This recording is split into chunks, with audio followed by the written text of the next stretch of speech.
Naam, lónìí inshallah ta'ala ohun tá máa ṣàgbéyẹ̀wò rẹ̀ ní alamatul fi'l, àwọn àpẹẹrẹ tá fi ń dá ọ̀rọ̀ ìṣe mọ̀ nínú gbólóhùn.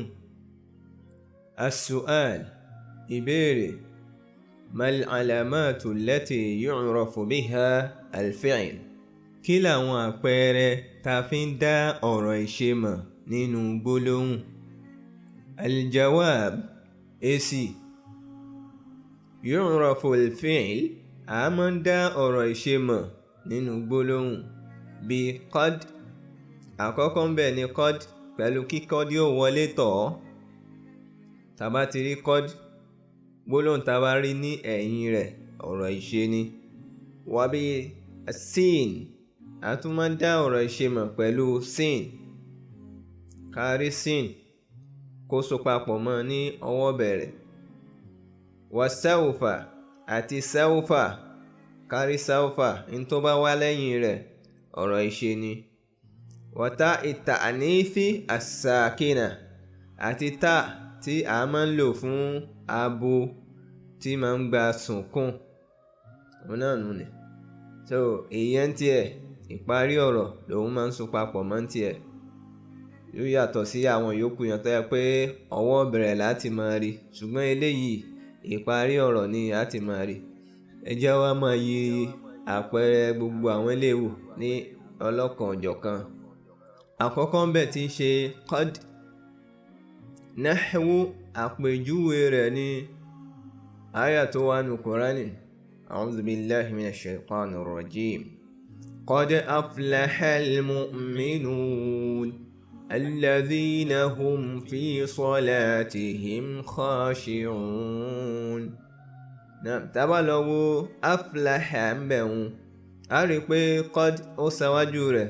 Gẹ́gẹ́ mo ṣe sọ lẹ́ẹ̀kan wípé tá bá ti rí qad, nǹkan tó bá wá lẹ́yìn rẹ̀ mubasharatan ọ̀rọ̀ ìṣe ni. So aflaha ń bẹ hun ọ̀rọ̀ ìṣe ni látàrí qad tí ó ti wá tó ṣáwájú rẹ̀ yẹn. So ti yé bẹ́ẹ̀. Irú rẹ̀ náà ni qad qamatis salah. Qad dhahaba Ahmad ila suq mathalan, lápèjúwe. Dhahaba ń bẹ hun ọ̀rọ̀ ìṣe ni látàrí qad tí ó ti ṣáwájú rẹ̀ yẹn. Nípa gẹ́tì ẹ̀. So in tó bá sáà ti wá lẹ́yìn qad ọ̀rọ̀ ìṣe ni. Òun ìṣáwájú ọ̀rọ̀ orúkọ. Qad lẹ́yìn qad mubasharatan ọ̀rọ̀ ìṣe lẹ́mọ̀ rí.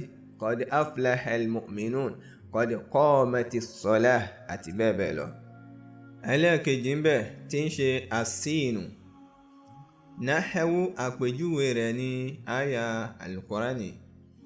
Tabbat yada abi lahabin wa tabb, ma aghna anhu maluhu wa ma kasab, sayasla naran dhata lahab, wa imra'atuhu hammalatal hatab, fi jidiha hablum min masad. Kí la fẹ́ lò ń bí àyà tí a mú wáyìí? Òun náà ni sayasla naran dhata lahab. Tá bá lọ wo sayasla, a rí wípé sínú yẹn ti so papọ̀ mọ́ ní ọwọ́ bẹ̀rẹ̀. Láti mọ̀ pé àsínú yẹn fíìlù mudọ́rìun ló máa ń so papọ̀ mọ́. A padà máa ṣàlàyé in tí jẹ́ fíìlù mudọ́rìun nígbò báyà inshallah ta'ala. So yasla òun ni ìpìlẹ̀ gbólóhùn yẹn. Yasla naran dhata lahab, yóò jónú náà jahannama. Ẹ jẹ́ kúfẹ̀ kan tú àyà yẹn. Tabbat yada abi lahabin wa tabb. Tabbat ó ti ṣòfò. Yada ọwọ́ méjèèjì Abu Lahabi. Wa tabb ó sì ti pàdánù. Ma aghna anhu maluhu. Ma aghna anhu kò rọ̀ lọ́rọ̀. Maluhu owó rẹ̀. Wa ma kasaba àti tí ó kó jọ. Àwọn ètò àwọn kan ìní tó ní kò rọ̀ lọ́rọ̀, kò ṣàǹfààní fún. Sayasla naran dhata lahab, yóò sì wá jò nínú náà jahannama tí ń jò gèrè sẹ́tìrìbàm. So yasla gangan ni ń jò yóò jò. Sọ́la yasla òun yàtọ̀ sí sọ́la ìrun kíkí. sọ́là ń tiẹ̀ láàmù yẹn ní ṣẹ́dà lórí, ṣùgbọ́n eléyìí sọ̀lá yọ̀sọ̀lá. Mathalan lápèjúwe, sọ̀lá ètò samakan, mo yan ẹja sẹ́tì, so ká sùn kan ná ní jẹ́ sọ̀lá. Naam, yọ̀sọ̀lá yóò sùn ná àbí ń sùn ná, ṣùgbọ́n sì ni wá so papọ̀ mọ́ tí ń dálà lérí pé kí ni o, iṣẹ́ yẹn ń tá padà ṣe ni kì í ṣe ń tá ṣe lọ́wọ́lọ́wọ́, yóò padà jò nínú náà jahannama. Sẹ́tì gbọ́yé báyìí nìsín. So yasla sayasla ọ̀rọ̀ ìṣe ni látàrí sínú tó ti so papọ̀ mọ́ yẹn. So yasla naran dhata lahab, so sínú tó so papọ̀ mọ́ yẹn ló jẹ́ ká mọ̀ pé yasla ń kọ́ ọ̀rọ̀ ìṣe ni. Nípa ti gẹ́tì ẹ̀ bẹ́ẹ̀. So àpèjúwe rẹ̀ náà ó pọ̀ gan, ó pọ̀ jiddan. So bí yadhhabu ó ń lọ, tí bá wá ní sayadhhabu ila suq, yóò lọ sí ọjà. A rí pé yadhhabu ń bẹ̀ wọn ọ̀rọ̀ ìṣe ni látàrí sin tó ti so papọ̀ mọ́ yẹn, àti bẹ́ẹ̀ bẹ́ẹ̀ lọ ṣá. Á padà máa fẹ́ lójú nígbò bá yá inshallah ta'ala. Naam, ẹlẹ́ẹ̀kẹta ń bẹ̀ náà ni sawfa àti sin iṣẹ́ kan náà wọ́n jọ ń ṣe. Ìyàtọ̀ tó kàn wá ń bẹ̀ ni wípé sawfa ń tiẹ̀ òun máa ń dálà lérí nǹkan tó jìnnà, sínú òun máa ń dálà lérí nǹkan tí ó súnmọ́, ṣùgbọ́n tó bá dáàrin kan a tún máa ń lò wọ́n fúnra wọn náà. Náà so sínú sawfa nìyẹn. Nahawu àpèjúwe rẹ̀, alhaakumut takathur hatta zurtumul maqabir كلا سوف تعلمون ثم كلا سوف تعلمون. نعم، انت فعلوا بآية مواناني كلا سوف تعلمون ثم كلا سوف تعلمون. تولوا تعلمون أري pé سوف síwájú rẹ̀ tí ń túmọ̀ sí pé ọ̀rọ̀ ìṣe ni تعلمون. Bákan náà ni ta'lamun ẹlẹ́ẹ̀kejì yẹn sawfa ta'lamun. So gbogbo nǹkan tí sawfa bá ti ṣáwájú rẹ̀ ọ̀rọ̀ ìṣe ni, kò lè ṣáwájú ọ̀rọ̀ orúkọ láyéláyé. Sawfa muhammadu kíní kan láyé kò lè rí bẹ́ẹ̀ yẹn. Sawfa akul ń padà jẹ, sawfa anamu màá padà sùn, àti bẹ́ẹ̀ bẹ́ẹ̀ lọ ṣá. Nùrùpá gẹ́tì ẹ̀ bẹ́ẹ̀. So sawfa ọ̀rọ̀ ìṣe lòun máa ń ṣáwájú tiẹ̀. Tá bá ti rí in tó bá wá lẹ́yìn rẹ̀ ọ̀rọ̀ ìṣe ló gbọ́dọ̀ jẹ́. Lára àwọn àpẹẹrẹ tá fi máa ń dá ọ̀rọ̀ ìṣe mọ̀ lòun jẹ́. Náà a sì máa tú ní ìtú in tá padà ṣe lọ́jọ́ iwájú.